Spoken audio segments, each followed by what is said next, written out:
Na trojku, jestli to zahodím, tak vole, to nezahodím. Dobrý. Dobrou. No já jsem kolíčko číslo 42. Já všechno vole natáhnout. Tohle si tam je nějaký šutr nebude co. To je šutr. To kolik to uklouzne tyhle pochopy?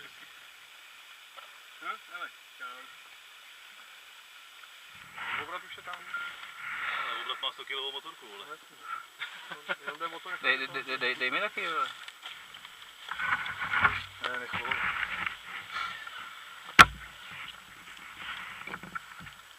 Ty máš ráčičku, jo?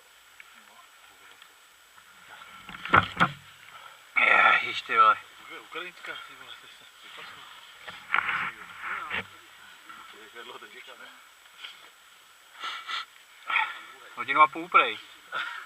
Tak tady je vidět, jak jsme v malých hrubáků, vole. Jak nejede, ne? To je první, že hodina ztráty byla jenom na tom prvním poli, vole. Přesně nám sebevědomí zrušilo jenom to první pole. Je fakt, že tam nás všichni vzali, no.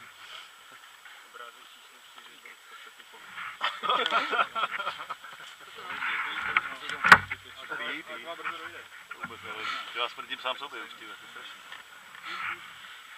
A já jsem zajel teďka tamhle a teď nevím, co tam budu dělat. No tak to objedete po silnici a my ale já se musím dostat nejdřív tam, tyhle. My to zkusíme tudy? Máme podle mě se to spojí pod tam bude silnice. To tady tudy ne, prostě. Bude tam tohle to. Bude frdě vůbec vody. Tak jsme tady, jo. 800 metrů polem, přesně, no. Každý.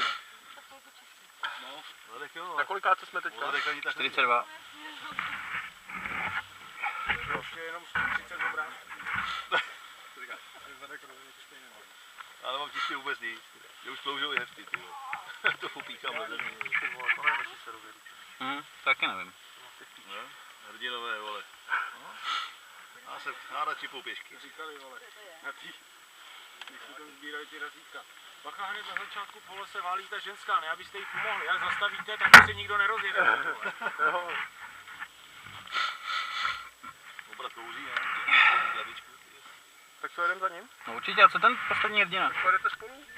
Jo, my přemýšlím kudy, že jo? No vrať se na tu cestu po té silnici nejezdí víc jak kilák, maximálně, vole, když... Počkáme, že to nevyndají, že sami tady, já počkám. Tak chvilku tady počkej. No. Tam sedí pěkně. To vystrkáme tam.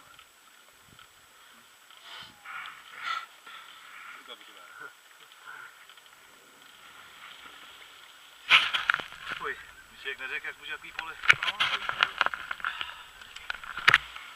Tak co? Svítí mi to jako teďka. Svítí ti to červeně, Tak to vypni, ty jo. To asi.